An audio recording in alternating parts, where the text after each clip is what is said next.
Hello everyone, हमने question 14 already कर लिए हैं सेकंड एक्सरसाइज के सीरीज एंड सीक्वेंस की। आज हम कर रहे हैं 15th क्वेश्चन। 15th क्वेश्चन की क्या स्टेटमेंट है? If a raised power n plus b raised power n whole divided by a raised power n minus one plus b raised power n minus one is the A M arithmetic mean between a and b. इन दोनों का arithmetic mean है। Then find the value of n, और n की value find out करनी है। ये इन दोनों का अरिथमेटिक मीन है। ठीक है, बस इतना गिवन। ठीक है, तो अरिथमेटिक मीन का हमें पता है क्या होता है। अरिथमेटिक मीन होता है a plus B by two, इन दोनों का सम बाई में टू। ठीक है, तो पहले लिख लेते हैं arithmetic mean a n plus b n by a n minus one plus b n minus one. ये किसकी इक्वल है? A plus b divide by two. हमें सिंपल सा ये गिवन है। ठीक है, तो इसको सोल्व आउट कर लेते हैं, उससे शायद आने की वैल्यू ही निकल जाए हमारी। इसको इसके साथ, इसको इसके साथ, तो ये हो जाएगा two a raised power n plus two b raised power n. इधर क्या हो जाएगा?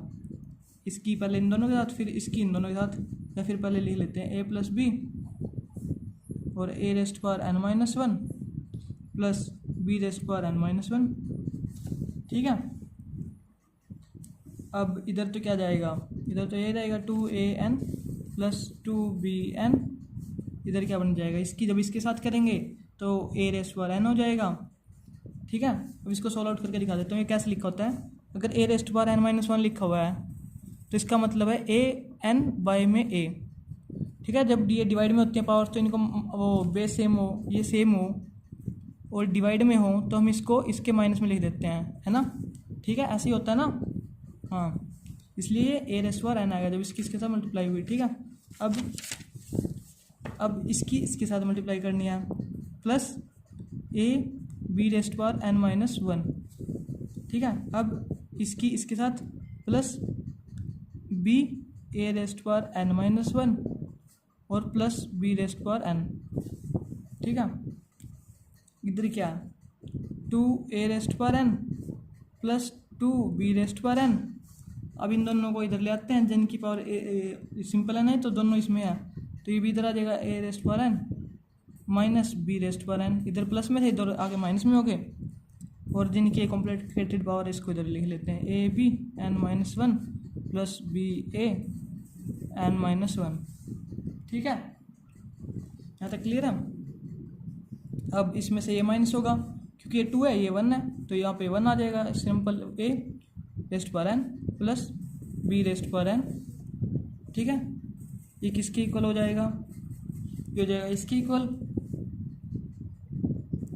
इसमें से क्या कुछ कॉमन आ सकता है? इसको कैसे लिखते हैं? A b raised power n by में बी और plus b a raised power n by में,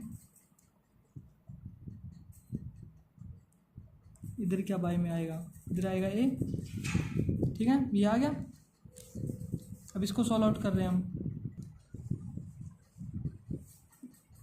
तो यहाँ तक बिल्कुल निकालना भी हमें इसको।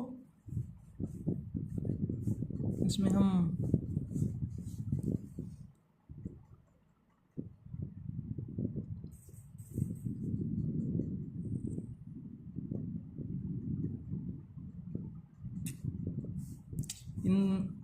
जिनमें ए रेस्ट पावर एन है ना, उनको एक साइड कर लेते हैं। A raised power n plus b a raised power n by a, इधर माइनस में आएगा, और plus b raised power n minus a b raised power n by b is equal to zero. ठीक है, अब इसके बाद क्या करें? ये कॉमन ले लेते हैं, जैसे ए रेस्ट पावर एन कॉमन ले लिया इसमें से, तो यहाँ पे क्या बचा? वन माइनस बी बाई ए, और इधर प्लस, इधर बी एन कॉमन ले लिया, तो one minus a by b is equals to zero.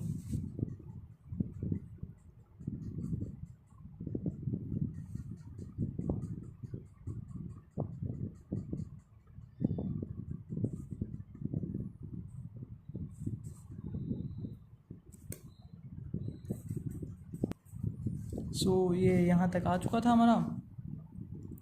इसके बाद क्या करते हैं हम इसमें से इन दोनों को इन सबको एक साइड कर लेते हैं सारे टर्म्स को। A n minus b a n minus one plus b n minus a b n minus one, ये होल इक्वल्स टू 0 आ जाएगा।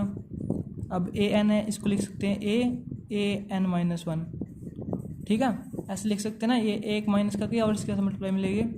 अभी minus b a n minus one, ठीक है, और प्लस में बी एन माइनस वन, ठीक है, और इधर माइनस, इधर क्या रह जाएगा a b n minus one equals to 0, ठीक है। जैसे इसमें से आया a n minus one common आ गया, इधर आ जाएगा ए माइनस बी, ठीक है। इसमें से ले लिया माइनस का b n minus one common ले लिया हमने, ठीक है। तो इधर क्या आ जाएगा, ये माइनस में हो जाएगा माइनस बी और प्लस में ए, ठीक है।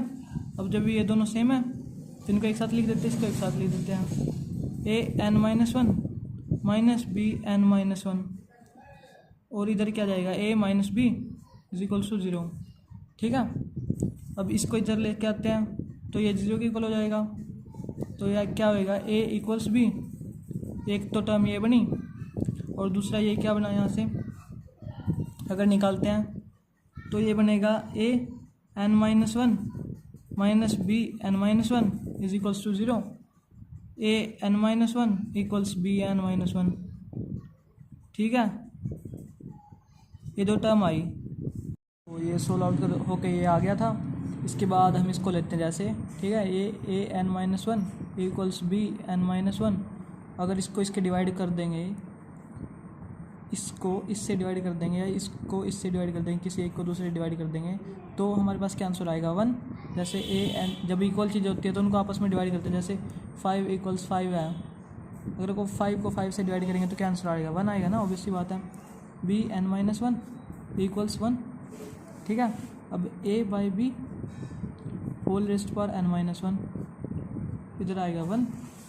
अब ए बाई बी को 1 के इक्वल कब करते हैं, जब ये 0 होता है, तो सिंपल सी बात है n minus one is equals to 0, तो एन क्या हो गया 1, और ये हमें फाइंड आउट करना था, ठीक है। यहाँ तक बिल्कुल ठीक है ना।